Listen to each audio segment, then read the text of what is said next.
Hello, ഞാനാണ് നിങ്ങളുടെ പ്രിയപ്പെട്ട പൊറോട്ട. ഞാൻ ക്യാൻസർ ഉണ്ടാക്കുമെന്ന് എന്നെക്കുറിച്ച് നിങ്ങളിൽ ചില അപവാദങ്ങൾ പറഞ്ഞു നടക്കുന്നതുകൊണ്ടാണ് ഞാൻ ലൈഫ് മീഡിയയെ ഈ വീഡിയോ ചെയ്യുന്നത്. തട്ടുകടയിൽ പോയി ബീഫ് ആശാനെയും കൂട്ടി എന്നെ മടക്കി മുണങ്ങിയിട്ട് അടുത്ത ദിവസം പച്ച മുണ പറയാൻ നാണമുണ്ടോ നിങ്ങൾക്ക്? അല്ല, നിങ്ങളെ പറഞ്ഞിട്ടും കാര്യമില്ല. ബീഫ് ആശാനുമായിട്ട് എനിക്ക് എന്തോ അവിഹിതമുണ്ടെന്ന് പടച്ചുവിട്ട ആളുകളല്ലേ നിങ്ങൾ. എടോ മനുഷ്യന്മാരെ, നിങ്ങൾ ആദ്യം ഒരു കാര്യം മനസ്സിലാക്കണം.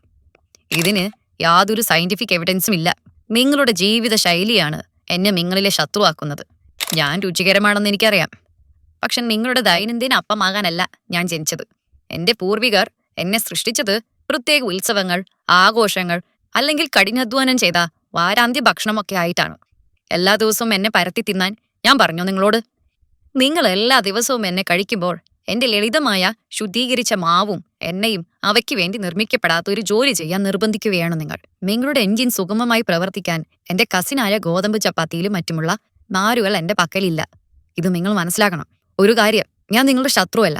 പക്ഷെ എനിക്ക് ജന്മനാ ചില കുഴപ്പങ്ങളുണ്ട്.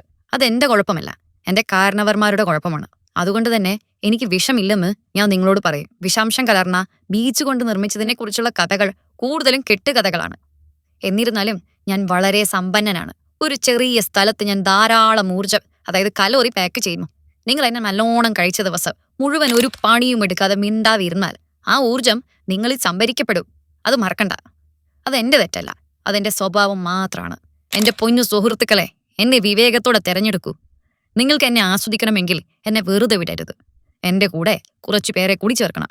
ഒരു വലിയ പാത്രം പച്ചക്കറികളും പഴങ്ങളും അല്ലെങ്കിൽ ഒരു നല്ല സലാഡ് ഉപയോഗിച്ച് എനിക്കൊരു ജോഡിയാക്കുക. കാരണം എന്റെ കയ്യിൽ നിങ്ങളുടെ ദഹനത്തിന് സഹായിക്കുന്ന ഫൈബർ ഇല്ല. അതുപോലെ കുറച്ച് പ്രോട്ടീനും എനിക്കൊപ്പം ചേർക്കണം ഇടയ്ക്കൊക്കെ. അതിനെ ബീഫ് ആശാനെ കൂട്ടിന് പിടിക്കണ്ട. ഞങ്ങളുമായി ഒരു ബന്ധവുമില്ല. നിങ്ങളുടെ ആഗ്രഹത്തിന് വേണമെങ്കിൽ വല്ലപ്പോഴും ഒന്ന് ഞങ്ങൾ ഒരുമിച്ച് ടേസ്റ്റ് ചെയ്താൽ മതി. അല്ലാത്ത പക്ഷം പ്രോട്ടീൻ അടങ്ങിയ റെഡ് മീറ്റ് അല്ലാത്ത ചിക്കനും താറാവും ടർക്കി കോഴിയും മീനും ഒക്കെ എനിക്കൊപ്പം കൂട്ടിക്കോ. എന്നിരുന്നാലും അതിനെല്ലാം എണ്ണയിൽ വറുത്ത് എന്നോടൊപ്പം കൂട്ടുന്നത് അത്ര നല്ലതല്ല. ഇനി ഇവയെല്ലാം കൂട്ടിക്കോ എന്നും പറഞ്ഞ് അത് ശീലവുമാക്കണ്ട. പിന്നെ ഓവർ എന്നെ പൊള്ളിക്കരുത്. എനിക്ക് സ്വർണ്ണ തവിട്ട് നിറവും അടരുകളും ആകാൻ വളരെ ഇഷ്ടമാണ്. ഞാൻ കറുത്ത നിറമാകുന്നത് വരെ നിങ്ങൾ എന്നെ ചൂടാക്കിയാൽ അപ്പോഴാണ് രസതന്ത്രം മാറുകയും കാര്യങ്ങൾ അപകടകരമാവുകയും ചെയ്യുന്നത്. എന്നെ ഒന്ന് ബഹുമാനിക്കുക, ഞാൻ നിങ്ങളെയും ബഹുമാനിക്കും.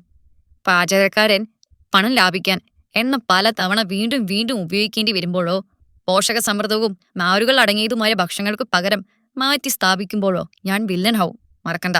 പിന്നെ എന്നൊരു ശീലമാക്കണ്ട, കേട്ടല്ലോ?